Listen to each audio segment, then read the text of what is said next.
everybody. It's time for night 2 of our 3 days at Daytona, and that is not the Daytona shootout anymore. It is the Clash at Daytona tonight, and that is going down from the virtual Daytona International Speedway. Hello again, and welcome to all of our viewers on Facebook Live. My name is Jordy Carraher, and we've got Mark Cox alongside for the ride again as well. And Mark, again, it's been a very interesting few days here so far, and you know, it's going to be nice to see a full field here tonight. Very nice to see a full field. I know last night we only had 9 cars in the field. Very tight pack racing. And with a full field, I'm pretty sure we'll see that just again. But in smaller packs with more people in the field. And certainly a bit at stake here tonight, as well as the top 2 finishers in tonight's Clash at Daytona will make up the front row for tomorrow night's Holland College 250. So again, certainly a little bit at stake here in tonight's race. Yeah, big stakes for tonight's race. You want to be on the front row here at Daytona. It's all about maintaining your pace and just staying at the front so you lead the pack. If you lead the pack in Daytona, you're good. And one guy who's got quite a bit of confidence on that front is the number 41 of Jose Mercado, driving for Stars and Stripes Racing. He picked up the win last night. Race. And here's a quick excerpt for an interview we did with him last night. Nobody that's going to go with you 100%, which is another reason why I drop back. You drop back and then you pull out and see who's going to go with you and who's not going to go with you. I tried it a couple of times. I knew which guys were going with me and which guys were not. So when I looked back on the backstretch, I saw that I had 2 guys that had gone with me to the high side, and I knew they were going to commit to go up. So that was the only move I had. Darcy stayed low with him, and the other 2 guys went with me. And I knew 3 versus 2, it was gonna push me to the win. And certainly an impressive performance from Jose Mercado there last night in the Daytona shootout, just getting Jacob Nelson at the line there, Mark. Yeah, 37 1,000ths of a second. That's a photo finish in the books last night. Hopefully we get to see that again tonight.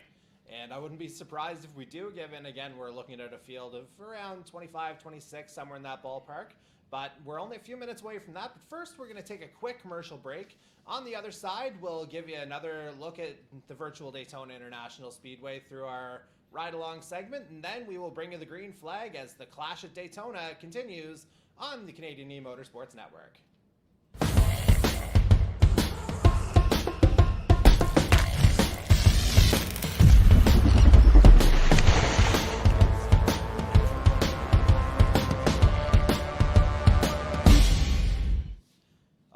And we are back here, and as mentioned before the commercial break, we're going to give you another look at our track tonight. It is very much a beast in and of itself, the virtual Daytona International Speedway, and once again, here's Mark to give us some insight.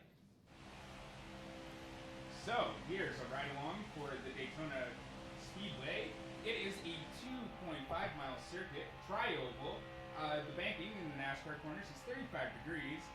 Coming into turn 1, you want to get as low down to the yellow line as possible, as it is the shortest way around the track. And coming up to the wall right here on the right-hand side, just getting right as close as you can to it. Much the same in turn 3, sorry. You want to start turning in when the dotted line starts, and again, right down to the yellow line, as it is the fastest way around the track. There's no shortcuts here in Daytona, and a good lap time you're going to look for is around 45 seconds. That's a lap. Indeed it is. Certainly a very high-flying lap here at Daytona International Speedway, as we saw last night. Certainly, you got to stay with that draft, as we saw, for sure. Yeah, for sure. And a lot of management with back markers, cars that you're just going to lap around the field. So you're going to want to lift and coast a little bit, and it will save you fuel.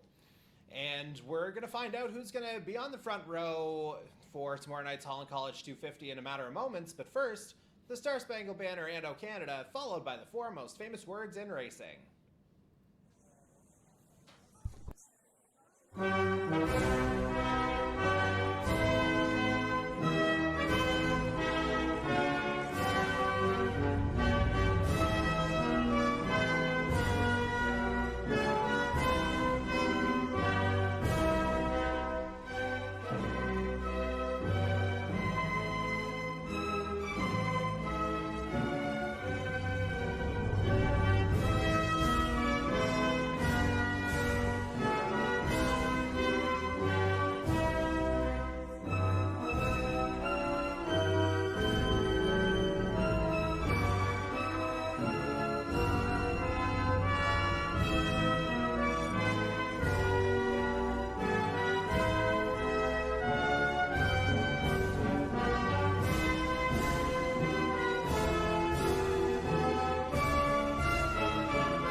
And now, for the most famous words in motorsports, please welcome your Grand Marshal. Driver, start your engine!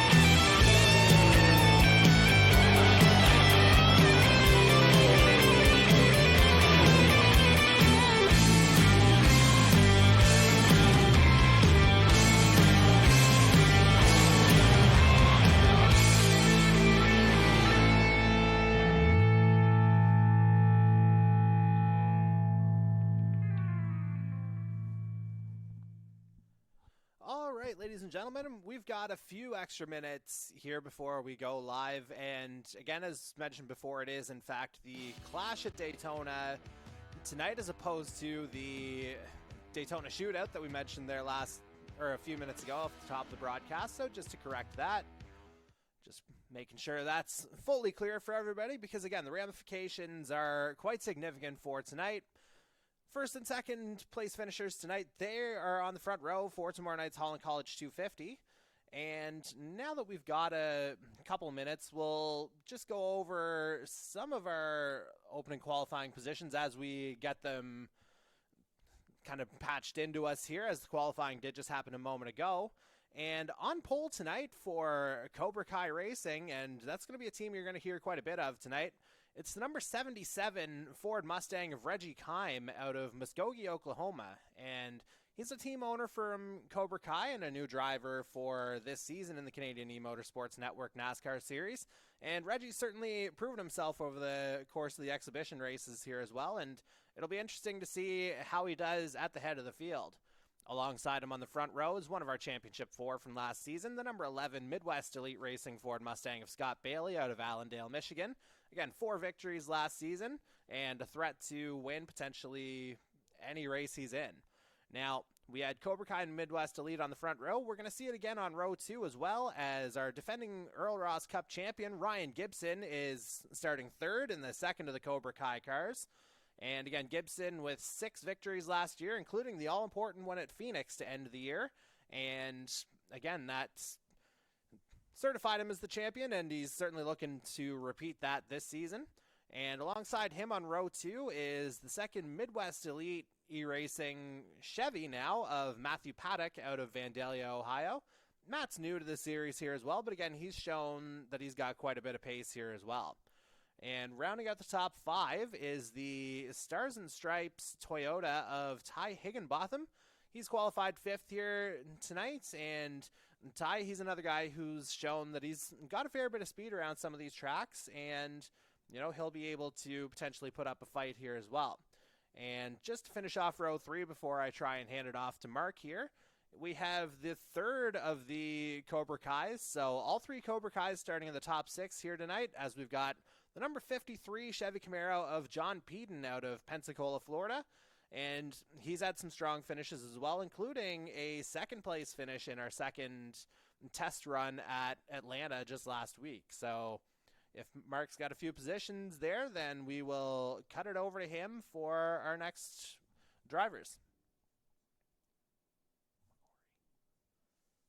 And as we kind of hooped Mark on that one, so we'll keep going from my side of things. Qualifying 7th is the 5190 Racing Chevrolet of Jason McCory out of Cornwall, Prince Edward Island. McCory, a round of 16 driver last season, and certainly looking to improve on that.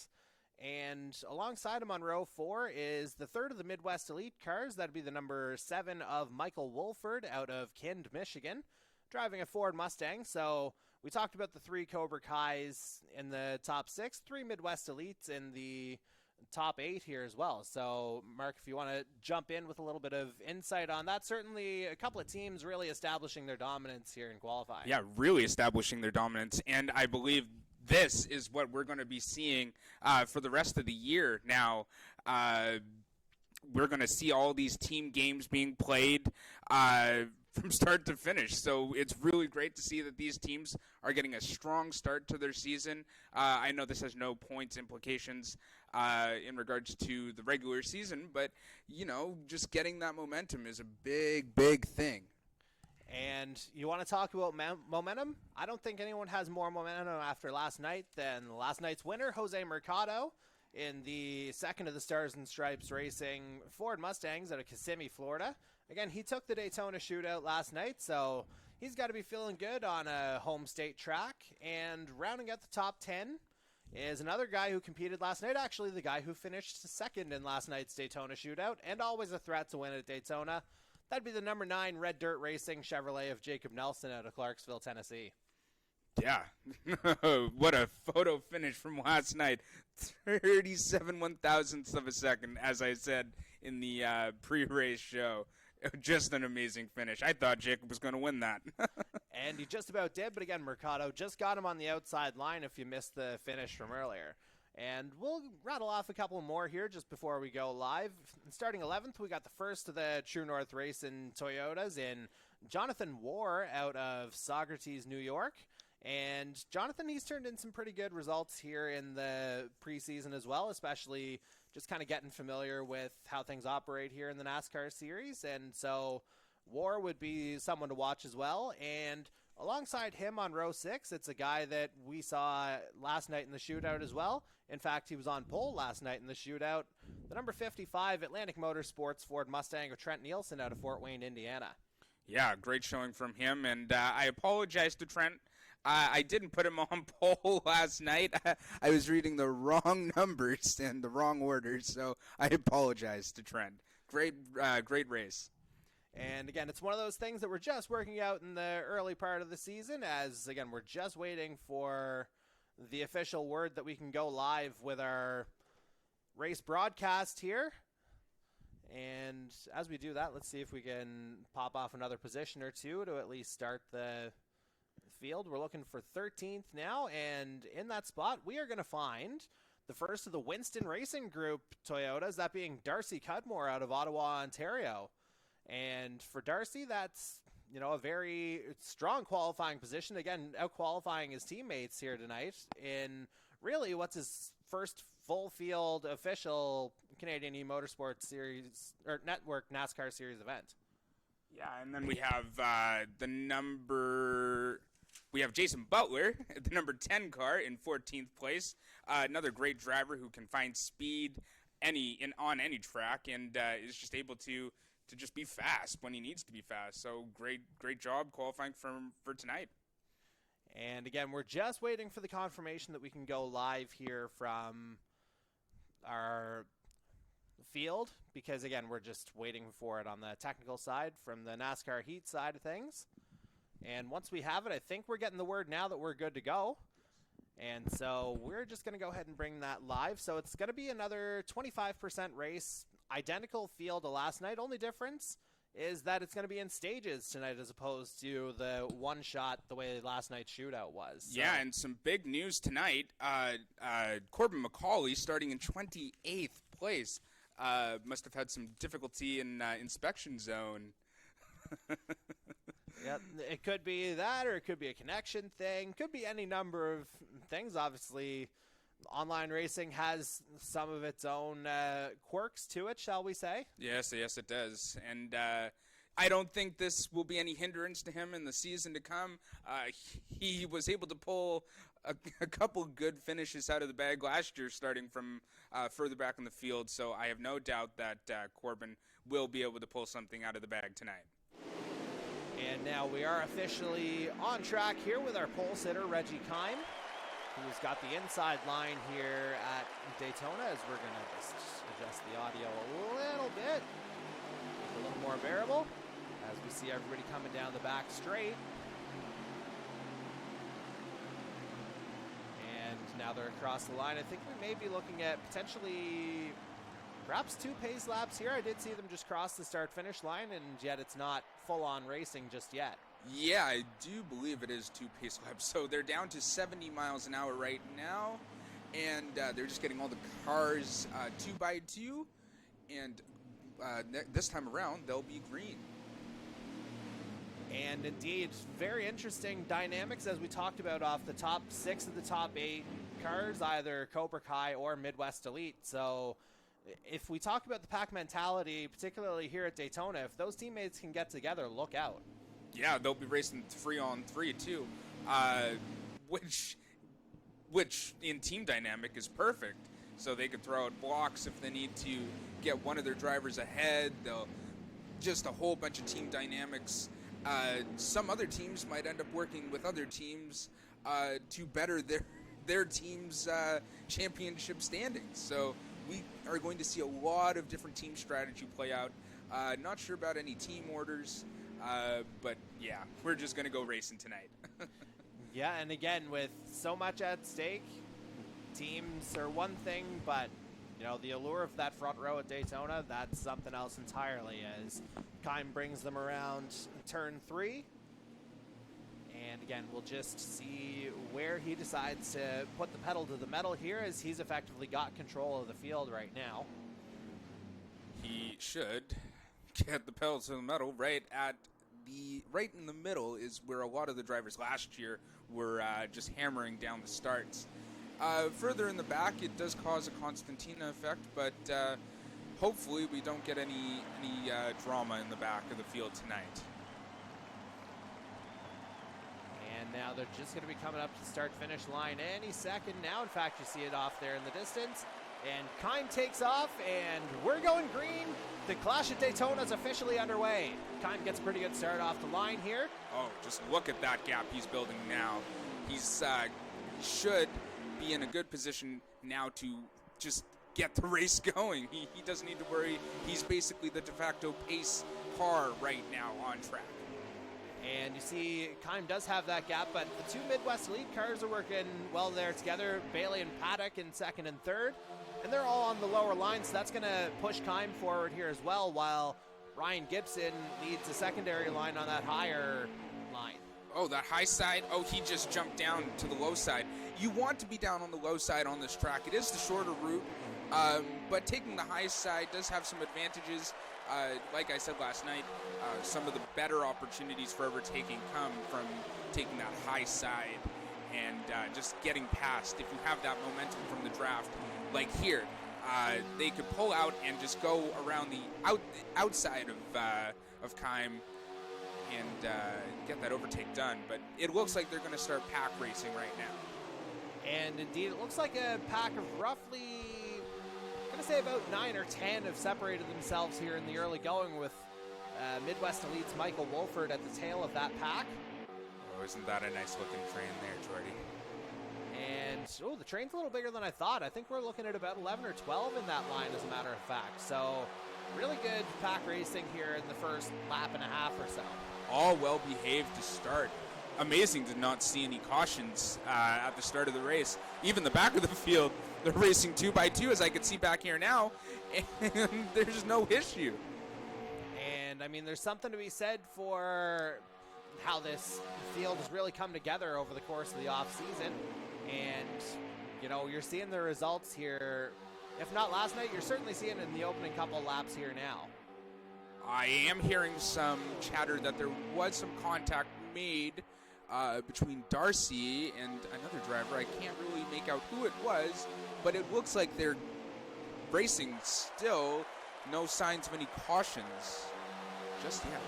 And we will, in fact, have to make a note of which Darcy we're talking about, and as we do have 2 Darcys. By the looks of it, I think we're talking about Darcy Ford here, as we're going to go on board stream-wise with Scott Bailey still running in 2nd place. And he's got his teammate Matthew Paddock there right behind him. Ty Higginbotham on that outside line up into 4th. I think Jason McCory's actually jumped up into the top 5 here as well. So really good start from the 519 driver. Yeah, great start from the 519 driver. I'm just going to get positions right now. And again, you're still seeing Reggie Kime in the lead there right now. And we're going to go on board now with our defending Earl Ross Cup champion, Ryan Gibson. He's running in 5th place right now. And again, for Gibby, I wouldn't be too overly worried about that, especially just a couple laps in here, although he does run a little bit high. Trying to find something on Jason McCrory to try and get by. Maybe gets the benefit of a bump draft here from Higginbotham and Peden on that line. Jacob Nelson's going to join the party, as is Jonathan War up on the high side. So it looks like a steady train getting onto that higher line on the track, just to try and reel in that lead four.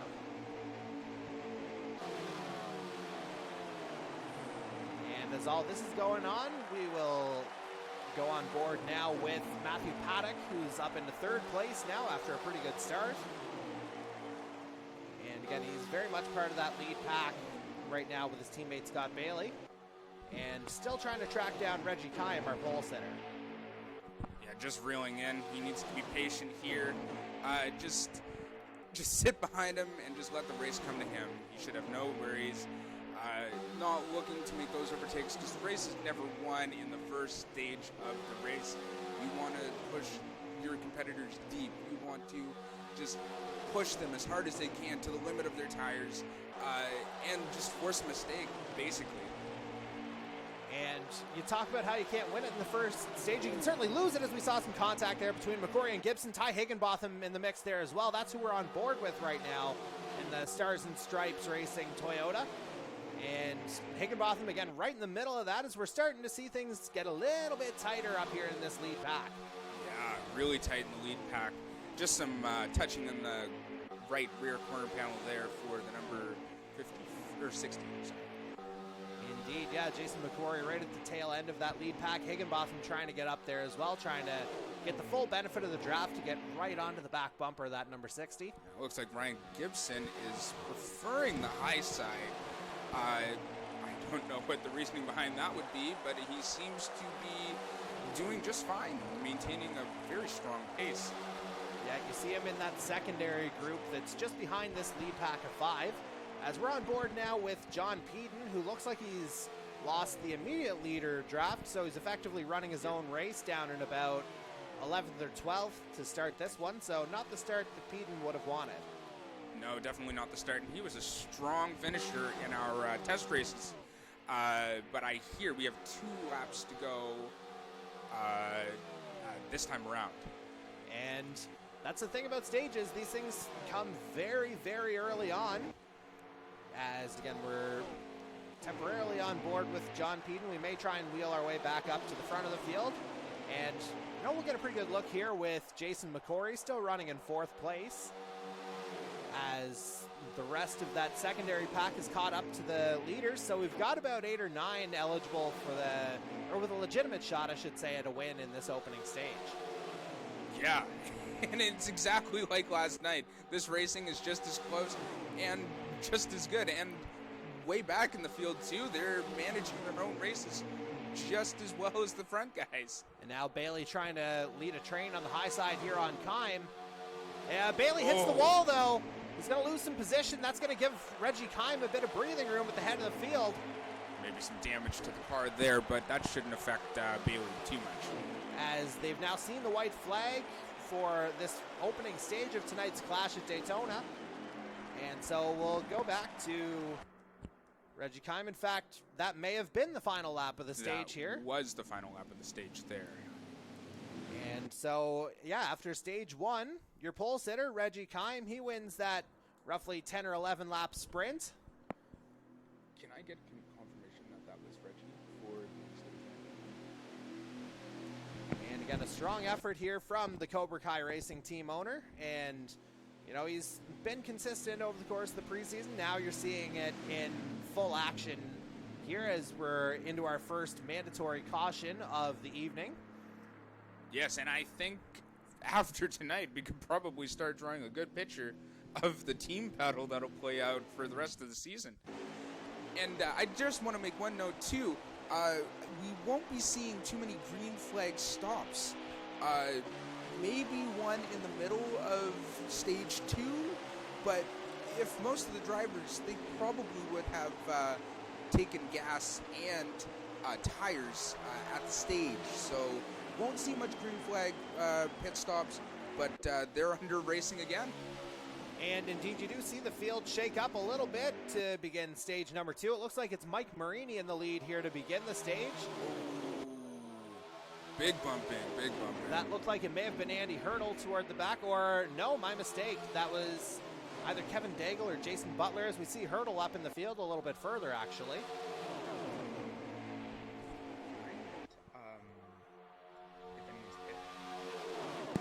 And so, again, we're just going to do our best to try and set the scene here for you. Again, it does look like Mike Marini's in the lead here to begin stage number 2. And again, tonight's just a 25% length race. Tomorrow night's Holland College 250 will be a 50% race length. So this is just kind of the warm-up, the calm before the storm, I guess we can say. Yeah, very much so, calm before the storm. I did have some word that from pit lane that there were pit stops run under the caution. So a lot of the drivers electing to take tires and fuel. So as I said last night, it should be 23 laps on a full tank. And yeah, so that the drivers shouldn't have too much to worry about management with tires and fuel. So they should just, tonight, all be about racing. And certainly a lot of racing happening at the moment as we're just trying to cycle our way through the field. It looks like John Peden is your leader right now. We talked about him kind of falling off a little bit toward the end of stage 1, but he's at the head of the field right now.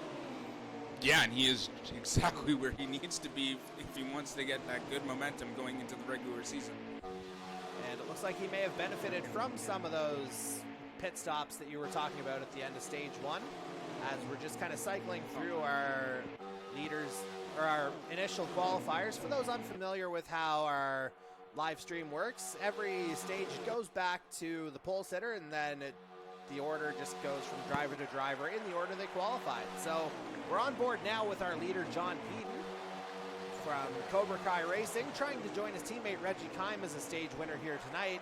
But last night's Daytona Shootout winner, Jose Mercado, has other ideas. He was trying to go low onto the apron to potentially make a pass there, but Peden holds his line.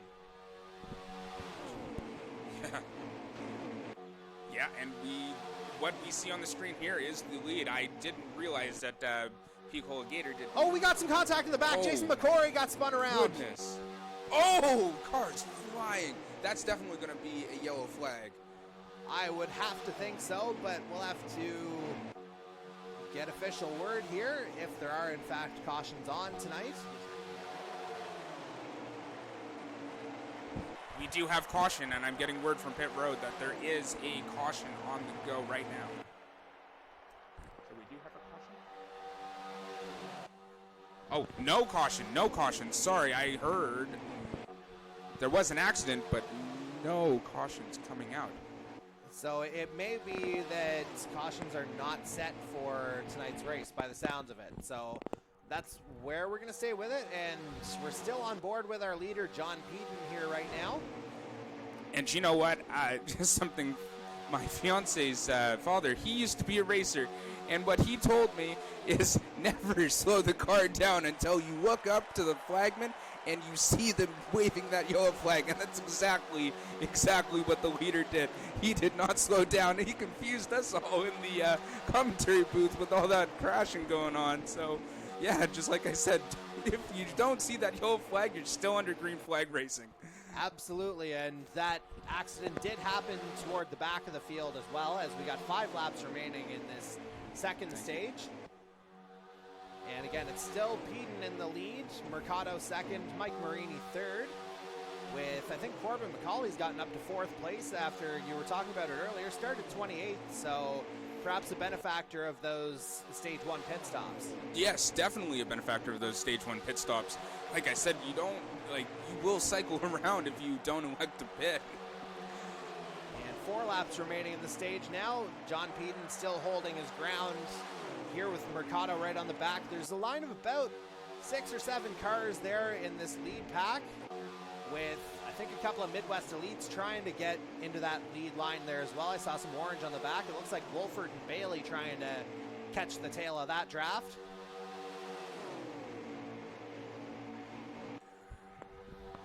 Yeah, and some great racing going on right now. It's taking my words away from me. I don't even know how to explain this. Jonathan Peden is doing a great job leading this field right now. Hasn't put a foot wrong thus far. And he's doing a great job keeping Jose right behind him. Like, not doing anything too erratic. Just letting Jose race his race. And just, you know, doing what a leader should be doing. Yeah, very much keeping it clean at the head of the pack here is Peden. We'll see if anyone tries to make a move to take the win or if it's potentially too risky here, especially with something at stake here in the third and final stage, which is just coming up in a matter of minutes. Oh, yeah, and if Jonathan Peden didn't take any tires, his tires will be screaming by the end of this stage, and I think it should be 2 to go at the line here now. It should be this time around, yes, if our math is correct. Yeah, and they're going to get up on some lap traffic here, as I think I see a car. Indeed, you do see a car. Hard to... That might be the 25 of Chase Beatty that they're coming up on. The North Star Racing driver who made his series debut in the Atlanta test race last week. And Beatty does the good guy thing. He just pulls off and lets the lead pack go by. Oh, we have a car in the grass there, too. I think that was Chase Beatty just getting out of the way. So, I think maybe for next time he'd... And there's Jason McCory, who we saw get spun out there earlier in this stage. We're just going to take a quick look at him. Again, just, you know, effectively running his own race following that accident.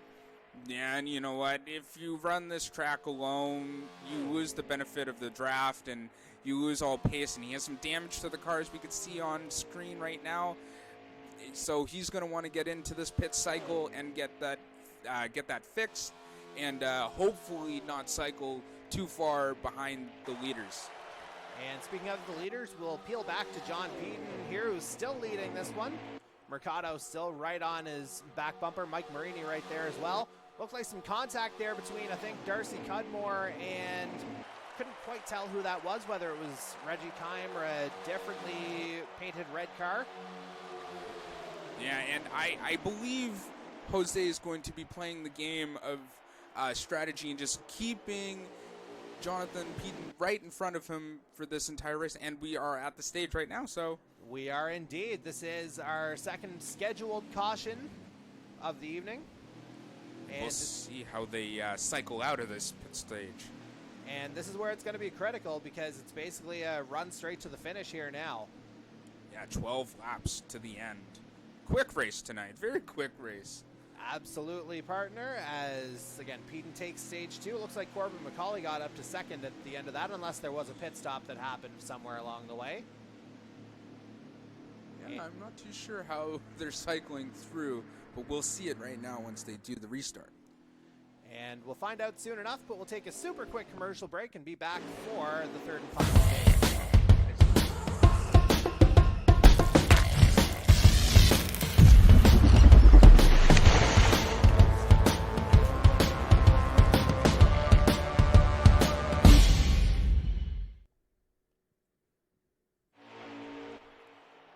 We're back here now, as it looks like we are green flag racing once again as stage 3 is underway for tonight's Clash at Daytona. And this is for all the marbles here now, this third and final stage. This is where we'll decide our front row for tomorrow night's Holland College 250. And it's going to be a quick sprint to the finish right now. So effectively, we'll see the drivers in the lead right now stay in the lead unless something dramatic happens and we lose the top 5 drivers, which I don't think is going to happen with this field. That said, we are in fact at Daytona where the dramatic does in fact happen. So let us just try and do a reset here. It looks like we got Jonathan Rohr in the lead right now for True North Racing. And we'll just cycle through the field super quick to see if we can get our eyes on the number 29 True North Racing Toyota. And indeed it is Jonathan Rohr leading the pack. Ryan Gibson running second, John Peden third. So that's 2 Cobra Kai guys in the top 3. Trevor Kinsey, we haven't said his name here tonight. He's running 4th right now with, looks like Angel Ortega or Andy Hurdle running in the top 5 here as well. And we're seeing a great team game being played here. And like I said, after tonight, we will be able to write effectively write the story of who the top teams are going to be. Or we'll certainly get an advanced picture of it, to be sure, as again, War continues to lead the pack. War's your leader, Gibson second, John Peden third, Trevor Kinsey fourth, Andy Hurdle rounds out the top five, so that's two Team Hazard drivers in the top five, with Mike Marini running in sixth. I believe that's Marini anyway. For a top 10 right now, because I need it. And we're just going to confirm a top 10 with our drivers in the Discord chat, or at minimum a top 5. We'll do our best to get some contact from the drivers, as they are our window here, because for those unfamiliar with the series, we don't have access to a leaderboard here on the screen itself, so we're doing our best with what we've got here as War continues to lead them around. Can I please get a top 5, guys? And again, War is doing a good job of maintaining that inside line here as well. And you know what? If the top 2 guys just stayed where they were, War and Gibby are going to have a wonderful start to the season, starting 1 and 2. Of course, you know, John Peden would love to get into that mix as well. He's running third. He won stage 2 just a few moments ago. And for Gibson, that's a Cobra Kai teammate right there. So if Cobra Kai can lock out the front row here potentially, that could be a great start for them as a team. That would be a great start for them as a team. And, I mean, to start out this year with new teams, new drivers, it would be awesome to see a new driver on the front row for the start of tomorrow's race. And I wouldn't be entirely shocked if we do, in fact, see that. Oh, we have a lot of touching right now in the back. A lot of contact going on, but it doesn't seem to have caused any problems. Yeah, it looks like everybody's kind of keeping a good pace here around the track. Nothing too egregious happening.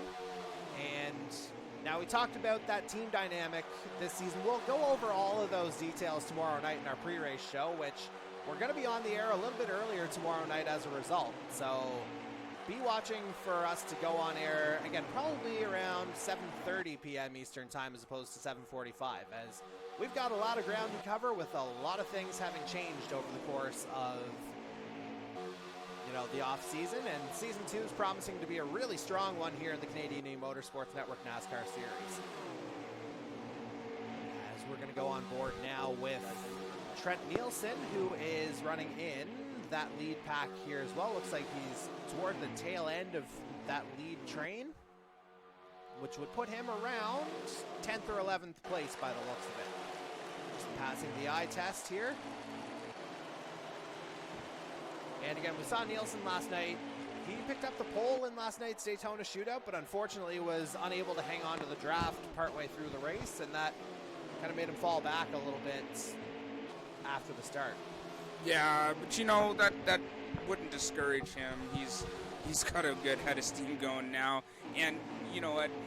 As nice as it would be to start in the front row, it doesn't really, you know, make a huge difference. But it does, but it doesn't.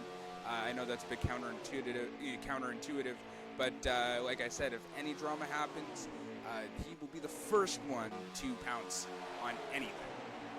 Absolutely, and he certainly is strong on the restrictor plate tracks here as well as Trent Nielsen, as we're still on board with Nielsen for a moment before we go on board now with Darcy Cudmore, getting a bit of a bump draft from brother Cody Cudmore.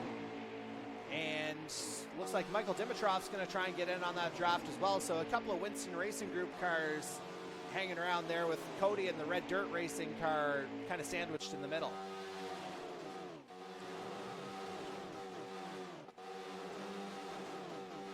Again, we're running on board with Darcy Cudmore right now, who looks like he's in kind of that second line of cars right now, so that would put him a little bit further down the field by the looks of things.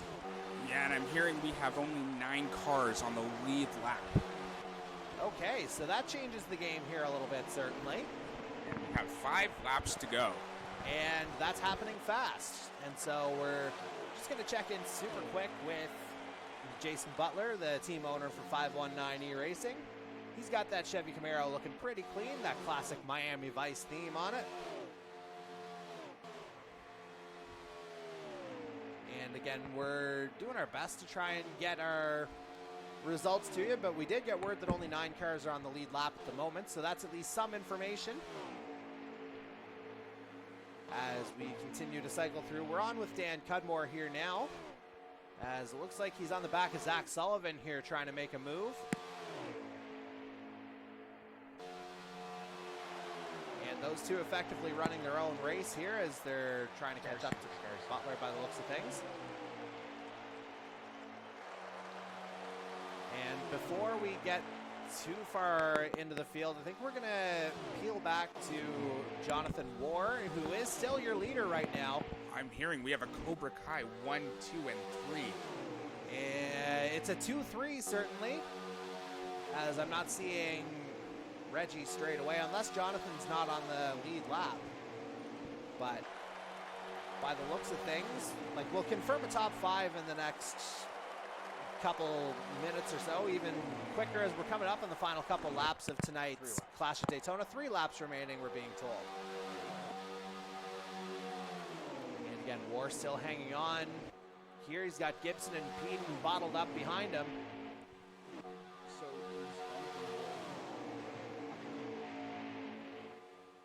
And we're just getting confirmation here, or at least we're trying. Again, War continues to lead the pack, at least from what we're seeing. And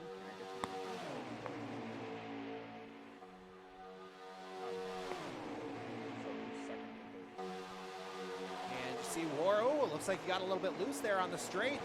Gibson trying to get him on the outside. He's going to get a push from John Peden there, as we got 2 laps remaining. We are right. It is War in first. Not anymore, it isn't. Ryan Gibson's taken over the lead. John Peden up into second, War into third. So, I have a top 5. It would be Ryan Gibson, sorry, Jonathan War, Darcy Ford, and Mike Marini. And it looks like Corbin McCauley is rounding out the top 5 there now, so we've got a bit of a shift in the field. Yeah, and we're coming to the white flag right now. And surprise, surprise, it's Ryan Gibson leading them there as they cross the start-finish line. We're on the final lap of tonight's Clash at Daytona. Final lap. Wow. And let's see if anyone's got an answer for Ryan Gibson. You know, Darcy Ford would love to get on the front row. Jonathan Ward would love to make a statement as a new driver in the series here as well. Oh, for sure. But you know what? Starting in second is just as good as starting in first right now. The rest of the drivers still have to qualify tomorrow. And Gibson's still in the lead. Ward trying to have a look high.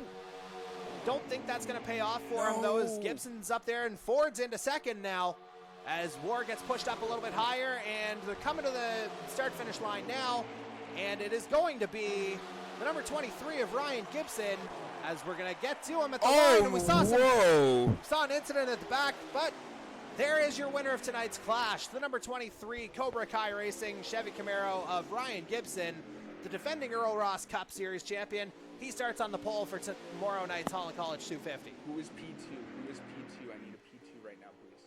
And we're just getting the word from Mark Cox, who's doubling his race control tonight, as I believe it's Darcy Ford who winds up second. Confirmation? Darcy Ford in P2 for tomorrow's Holland College 250. And that was certainly an interesting finish there at the end as well. And we've had a couple already, and again, that's kind of par for the course here at Daytona. And I wouldn't be surprised if we see the same thing again tomorrow night. Yeah. Oh, man, I think that was another photo finish, too. Very, very close. Very, very close racing. Certainly lots of changes in the order in the final lap to lap and a half. Even 2 laps, as, again, it looked like Jonathan Moore may have snagged a front row finish at one point. But as you see, the game-induced spin, we always make a note of pointing that out. We will take one last commercial break, and then we'll be back on the other side to wrap up tonight's broadcast. So please stay with us.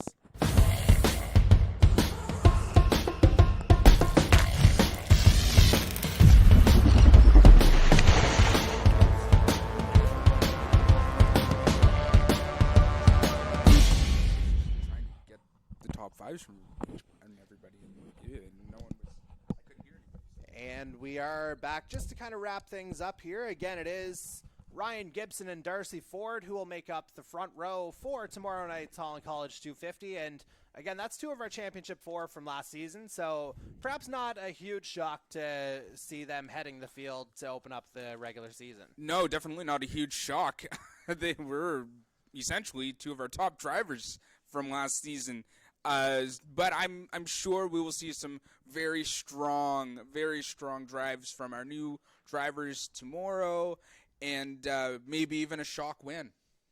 And yeah, this new field of drivers, they've given us a lot to talk about, and we're going to have a lot to talk about tomorrow night in our pre-race show for the Holland College 250, which, as mentioned, that's going to go down tomorrow night. Our broadcast, again, is going to begin around 7:30 p.m. Eastern Time tomorrow night because, again, we've got a lot to cover, whether it's the new team dynamic, adding the Fix Auto Cup into things once again, profiling some of our 30 drivers, including a lot of the new faces that we're seeing. We got a lot of ground to cover before we see our first official green flag of the season. Wow. that is a lot to cover tomorrow. Yeah, and it'd be nice to get some words from the new drivers and some of the old drivers. I would like to hear some personal thoughts on tonight's race from our race winner. And in fact, we will hear some thoughts from both Ryan Gibson and Darcy Ford because, again, they'll make up the front row of tomorrow night's Holland College 250. We'll be chatting with them in a little bit. That interview will go up sometime tomorrow morning for everyone's listening pleasure.